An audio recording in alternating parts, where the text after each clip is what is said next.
vous inquiétez de rien. Parole vivante la traduit ainsi. Il est dit, n'entretenez aucun souci. Moi, ça m'a parlé. N'entretenez aucun souci. Jésus a enseigné abondamment les disciples, et notamment lors de l'un de ses enseignements par rapport à ce qu'il pouvait leur communiquer. Il va parler de toutes ces choses qui sont susceptibles d'appesantir, d'alourdir nos cœurs. Il va mentionner les désirs de la chair. Il va exhorter les disciples à veiller, à faire attention aux excès du manger. Et non seulement il va parler des excès du manger, mais il va parler aussi des excès du boire. Et on pourrait dire, mais ces choses sont évidentes parce que nous savons qu'il y a une guerre qui se passe dans notre cœur entre les désirs de l'esprit et les désirs de la chair. Et nous comprenons aisément qu'il ne faut pas laisser les désirs de la chair prendre le dessus dans notre vie. Mais Jésus aussi, et c'est dans l'Évangile selon Luc, il nous est dit au chapitre 21, il va nous demander de prendre garde à quoi aussi? Aux soucis de la vie. J'ai remarqué, en tant que pasteur, quand je fais mes visites, quand je fais des entretiens, quand je rencontre des chrétiens, parfois l'apathie spirituelle, le découragement, parfois le manque de zèle, le désespoir même chez certains, ont pour source, toutes ces choses ont pour source qu'ils ont laissé les soucis de la vie germer dans leur cœur. Ils n'ont pas traité d'une manière spirituelle ces soucis de la vie. Et quand on ressent un malaise dans notre cœur, il est bon de réfléchir d'où provient ce malaise.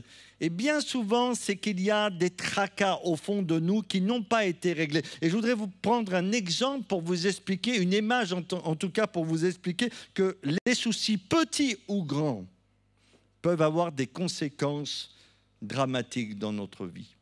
J'aime bien comparer les soucis de la vie à une infiltration d'eau dans un mur. Peut-être certaines personnes ici ont déjà eu une infiltration. En Normandie, quand même, avec l'eau qui tombe, cela doit arriver quelquefois. Et quand il y a une infiltration dans un mur, dans une maison, même si c'est une petite fissure qu'il y a dans le mur et quelques gouttes qui passent dans cette fissure, on pourrait penser dans un premier temps, bien, en fin de compte, c'est quelques gouttes, ce n'est pas si grave que ça, je n'ai pas besoin de m'en préoccuper, je n'ai pas besoin de traiter ce problème. Mais vous savez comme moi-même que si vous ne traitez pas ce problème, qu'est-ce qu'il va arriver? La petite fissure va se transformer en dégâts des eaux. Et c'est la même chose pour les soucis de la vie. Quel bonheur pour nous quand l'Écriture nous dit « Ne vous inquiétez de rien ». Vous vous rendez compte ce que le Seigneur nous demande? De vivre dans cette paix parfaite avec lui, de nous inquiéter de rien. Et en même temps qu'il nous demande de nous inquiéter de rien, il nous montre le chemin aussi pour connaître cette bénédiction dans notre vie. N'entretenez aucun souci, c'est possible. Pourquoi dans la prière, nous pouvons déposer tous nos fardeaux, je dis bien, petits ou grands, aux pieds de notre Seigneur Jésus. Et je voudrais lire un passage avec vous dans l'Évangile selon Marc, chapitre 9 et verset 14. Et pendant quelques instants, nous allons découvrir quelques vérités qui vont nous amener à nous décharger sur lui, sur notre Seigneur, de tous les tracas possibles, de tous les soucis qui voudraient nicher dans notre vie, de tous les soucis qui ne sont pas encore réglés, mais qui demeurent dans notre cœur et qui suscitent de la peur, de l'angoisse. Et on va lire l'exemple d'un homme qui a osé s'approcher de Jésus pour déposer son fardeau et bien sûr faire un parallèle avec notre propre vie. Donc dans l'Évangile selon Marc, chapitre 9, verset 14, voici ce que nous découvrons, frères et sœurs. Lorsqu'ils furent arrivés près des disciples, ils virent autour d'eux une grande foule et des scribes qui discutaient avec eux. Dès que la foule vit Jésus, elle fut surprise et accourut pour le saluer. Il leur demanda « Sur quoi discutez-vous avec eux ?»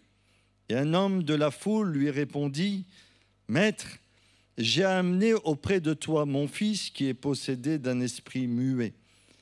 En quelques lieux qui le saisissent, il le jette par terre, l'enfant écume, grince des dents et devient tout raide. J'ai prié tes disciples de chasser l'esprit et ils n'ont pas pu. » Race incrédule, leur dit Jésus, « Jusqu'à quand serai-je avec vous ? Jusqu'à quand vous supporterai-je ? Amenez-le-moi. » On le lui amena. Et aussitôt que l'enfant vit Jésus, l'esprit l'agita avec violence. Il tomba par terre et se roulait en écumant. Jésus demanda au Père, « Combien y a-t-il de temps que cela lui arrive ?» « Depuis son enfance, répondit-il. Et souvent l'esprit l'a jeté dans le feu et dans l'eau pour le faire périr. Mais si tu peux quelque chose,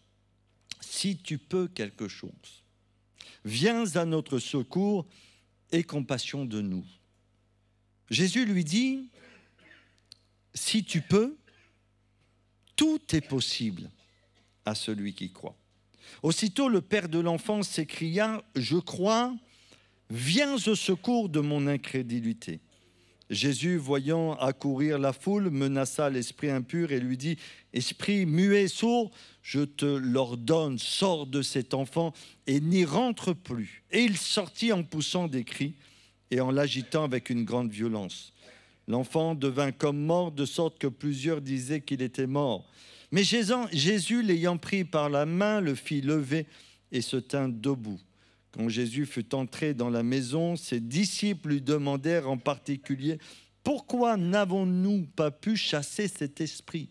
Cette espèce-là ne peut sortir que par la prière et par le jeûne. » La première pensée que j'aimerais partager avec vous, et je pense que nous l'avons tous expérimenté, c'est que chaque souci, et je pense que vous en avez comme je peux en avoir, chaque souci, petit ou grand, parce qu'il y a les petits soucis de la vie et les grandes difficultés de notre vie. Eh bien, chaque souci, petit ou grand, qui ne sont pas traités d'une manière spirituelle avec le Seigneur, tôt ou tard, je dis bien tôt ou tard, et parfois les choses mettent du temps quand même dans notre vie, mais elles arrivent, tôt ou tard, vont avoir des conséquences dramatiques dans notre existence. Conséquences dans notre vie spirituelle. Parce que si nous sommes tracassés, si nous sommes angoissés, si nous sommes découragés, si nous sommes malmenés à l'intérieur de nous à cause des soucis de la vie, eh bien cela va avoir des répercussions sur notre vie spirituelle. Nous allons peut-être ne plus ressentir la communion avec Dieu, la paix avec notre Seigneur. On aura beau essayer de faire certaines choses pour retrouver cette paix, mais les soucis demeurant dans notre vie auront des conséquences dans notre vie spirituelle, auront des conséquences aussi sur notre santé, frères et sœurs. Quand on n'est pas bien dans notre peau, entre guillemets, ça a toujours des répercussions à un moment ou à un autre dans notre état de santé. Cela va avoir des conséquences dans nos relations avec les autres. Parce que si je suis attristé au fond de moi, eh bien c'est sûr, dans mes relations avec les autres, cela va se ressentir. Je serai peut-être moins à l'écoute, je serai moins patient, je serai tellement tracassé que même je vais me renfermer sur moi-même et je ne serai même plus attentif aux besoins des autres. Et puis cela va avoir aussi des répercussions sur notre environnement. Quand on n'est pas bien, on voit tout en gris. On voit tout en gris. Même s'il n'y a aucune raison pour cela, eh bien, ça va teinter aussi notre vision de la vie. Je me répète, tous les soucis de notre vie, petits ou grands, qui ne sont pas traités d'une manière spirituelle avec notre Seigneur Jésus, auront des conséquences dramatiques dans notre existence. Ici, cet homme, il a un souci. Il a un grave souci. C'est un souci qu'il n'arrive pas du tout à gérer. Alors, on est poussé à croire, comme nous l'aurions fait à sa place, qu'il a dû essayer de chercher, de trouver des solutions pour soulager la souffrance de son enfant. Moi, je suis poussé à le croire. Avant de venir vers Jésus, il a essayé, à mon avis, de trouver quelques solutions pour essayer de permettre à son enfant de vivre mieux. Est-ce que vous êtes d'accord avec moi? Moi, je suis poussé à le croire. Mais il a une situation qui lui échappe. Il est face à une situation où il est désemparé. Il ne sait pas quoi faire, il ne sait pas quoi dire. Il est complètement dans la peur à cause des puissances des ténèbres qui s'étaient emparées de son enfant. Nous, on aime bien mettre des étiquettes sur les choses. Et souvent, on réfléchit d'une manière binaire. Oui, non, jour, nuit. Et on aime bien, nous, les êtres humains, mettre des étiquettes. Alors, il y a, pour moi, je vais essayer de mettre quelques étiquettes, bien que c'est imparfait, il y a les soucis de la vie quotidienne, qu'on arrive à gérer facilement. Oh, je vais vous donner un exemple. Si votre frigo tombe en panne, non, si votre congélateur tombe en panne, eh bien, voilà, c'est assez facile à gérer. Soit vous en achetez un autre rapidement parce que tout va se décongeler, soit vous essayez de le faire réparer, et puis si vous connaissez quelqu'un qui peut vous dépanner, c'est assez facile. Et on a plein de petits tracas comme ça que nous arrivons à gérer facilement dans notre vie.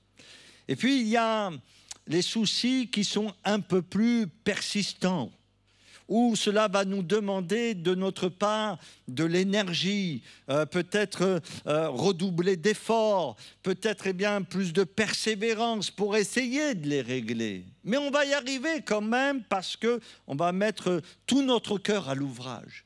Et puis il y a les soucis qu'on n'arrive pas à gérer. Pas du tout. Et même certains petits soucis qu'on n'arrive pas à gérer. Parce qu'il ne faut pas croire. Si un jour, quelqu'un vous a dit une parole, une petite parole blessante, et qui a fait du mal à votre cœur, si vous ne l'avez pas géré, cela va occasionner malheureusement toutes sortes de maux dans votre vie.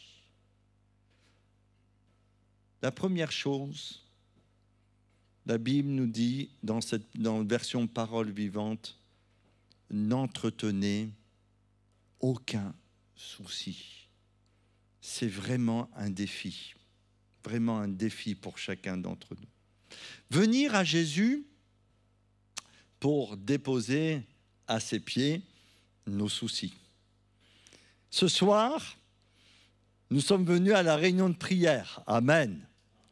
Ce soir, nous avons franchi la porte de la maison de Dieu. Ce soir, il n'y en a qu'un qui connaît parfaitement votre cœur. C'est le Seigneur Jésus. Mais en venant dans la maison de Dieu, vous êtes venus passer un moment dans la communion fraternelle, bien sûr, mais avant tout, nous sommes venus prier notre Sauveur bien-aimé. Nous sommes venus louer ce Sauveur qui nous a rachetés, et nous sommes là aussi pour lui apporter toutes les choses qui tracassent notre vie. Pourquoi cet homme, à un moment donné, a voulu faire cette démarche vis-à-vis du Seigneur Jésus?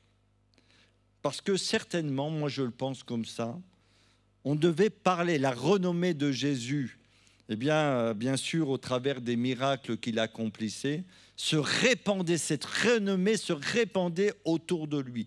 Que disaient les gens, de Jésus? Jésus, il guérissait les malades. Jésus, il purifiait les lépreux.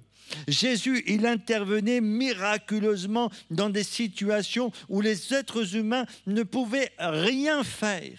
Et ce Père, à un moment donné, je le crois, a entendu parler de notre Seigneur Jésus.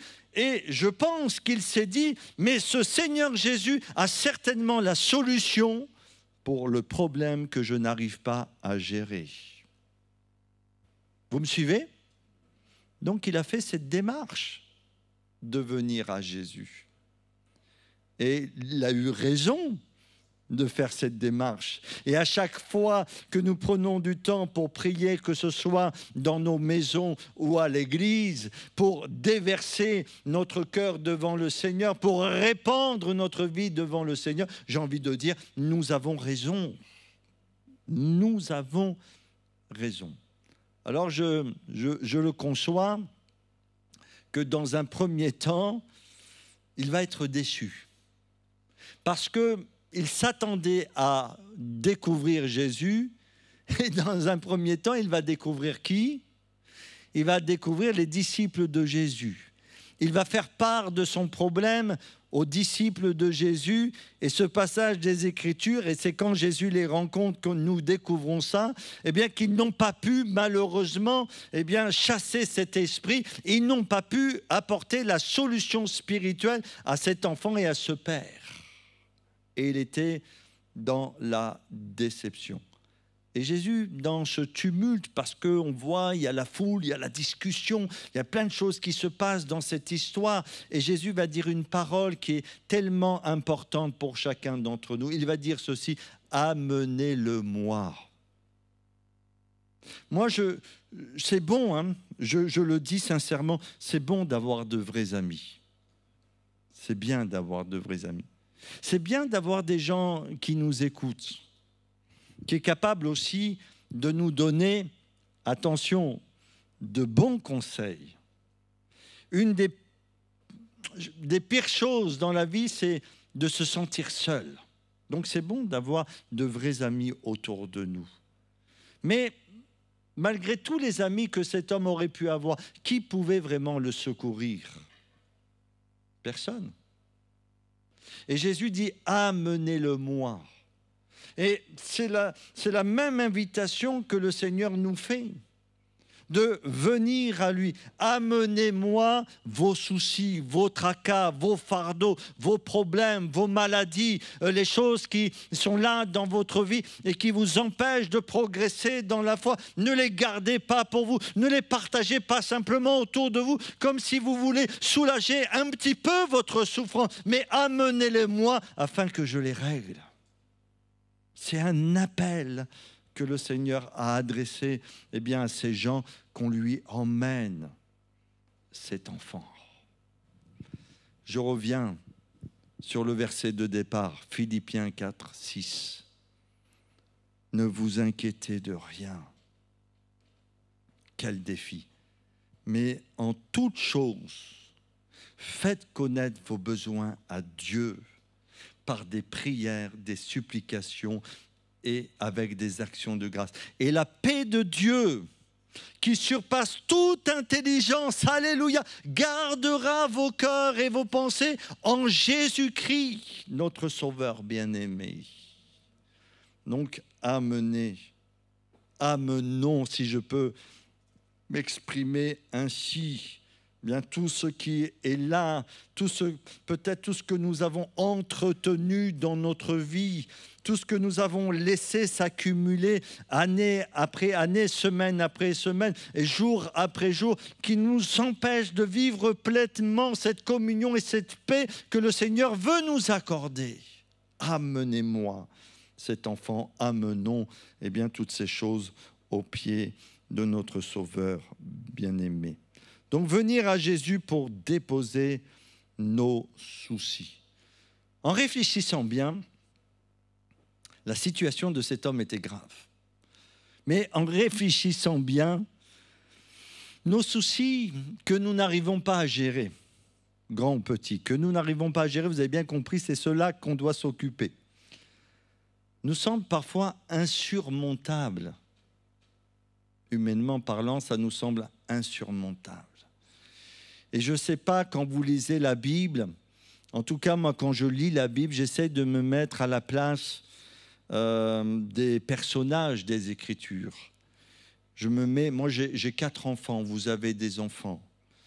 Je suis papa, vous êtes maman, vous avez vraiment une famille, et je me mets à la place de ce papa. Ça devait être vraiment stressant, difficile pour lui de vivre une telle situation. Et quand il voyait son fils qui était jeté tantôt dans l'eau, tantôt dans le feu par cet esprit, il devait être déchiré à l'intérieur de lui. Il devait être brisé en 1000 morceaux devant cette situation.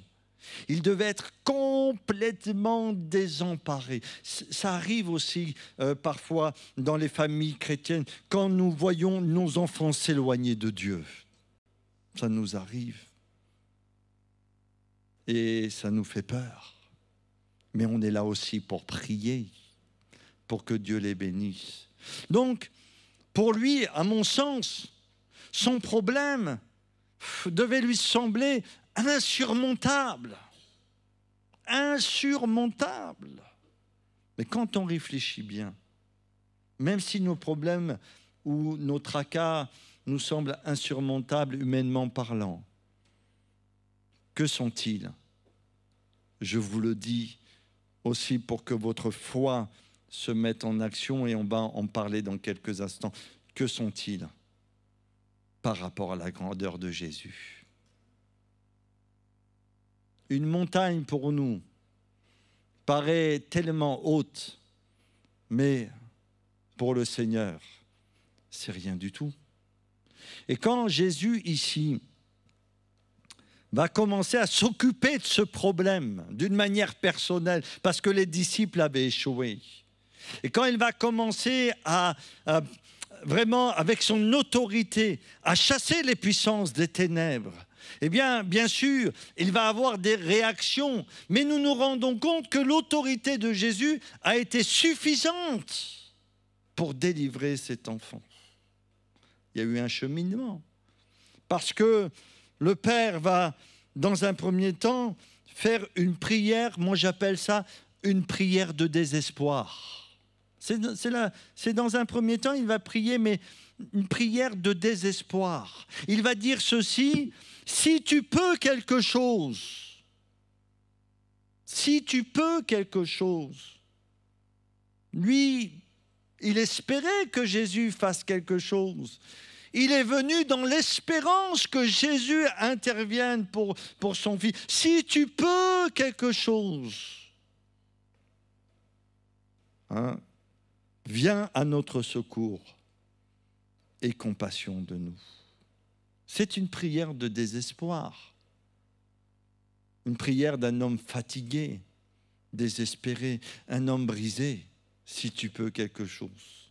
J'ai entendu, il y a quelqu'un qui m'a dit, j'ai entendu, Jésus, que tu guérissais, que tu délivrais, si tu peux quelque chose. Et le Seigneur va lui dire, si tu peux,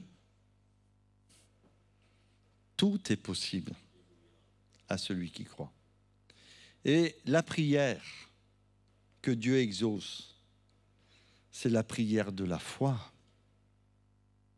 Jésus dit, mais tout est possible à celui qui croit. Oh! Et là, il s'est rendu compte qu'il y avait un décalage dans sa prière. Lui, il crie d'un cri de désespoir, et Jésus veut le conduire dans la prière de la foi. De croire que s'il prie, Dieu va intervenir, frères et sœurs. Tout est possible à celui qui croit. Et j'aime ce passage parce que l'Écriture nous révèle vraiment les choses telles qu'elles sont. Cet homme va reconnaître qu'à la fois dans son cœur il y a de la foi et qu'il y a aussi de l'incrédulité. Il y a les deux. Viens, je crois, viens au secours de mon incrédulité. Et Dieu va lui faire grâce. Pourquoi je vous dis ça?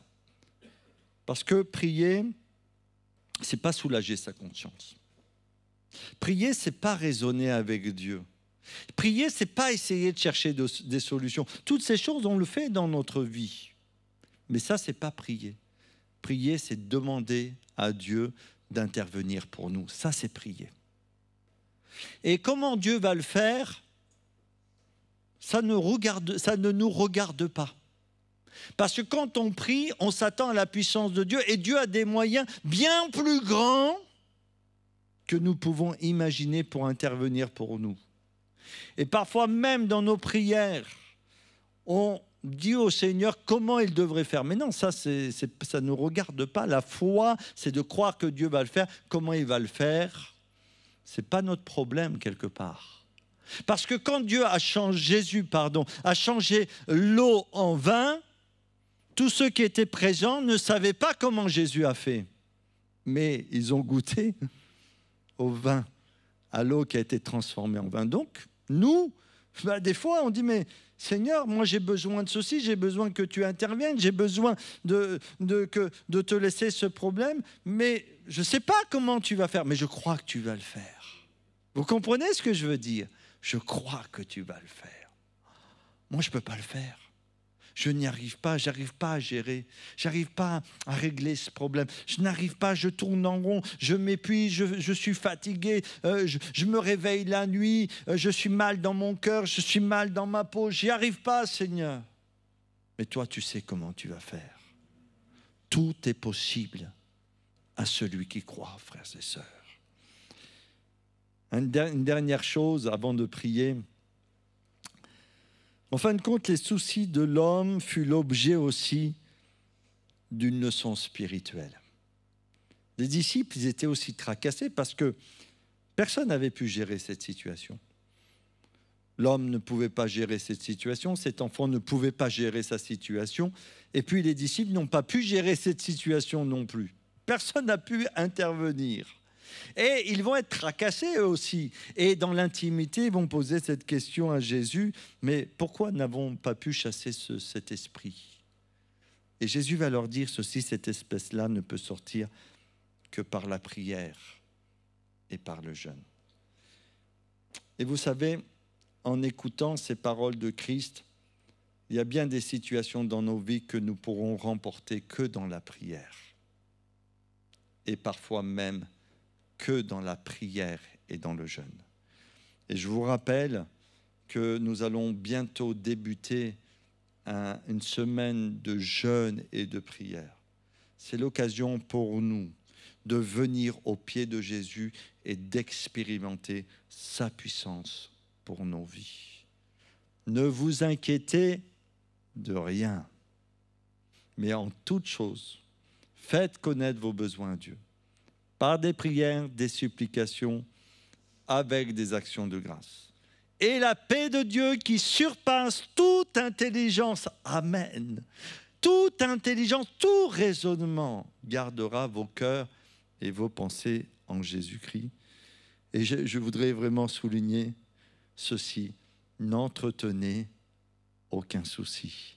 Vraiment, que Dieu vous bénisse abondamment. Nous allons partager maintenant quelques sujets de prière et puis on va prier. Amen.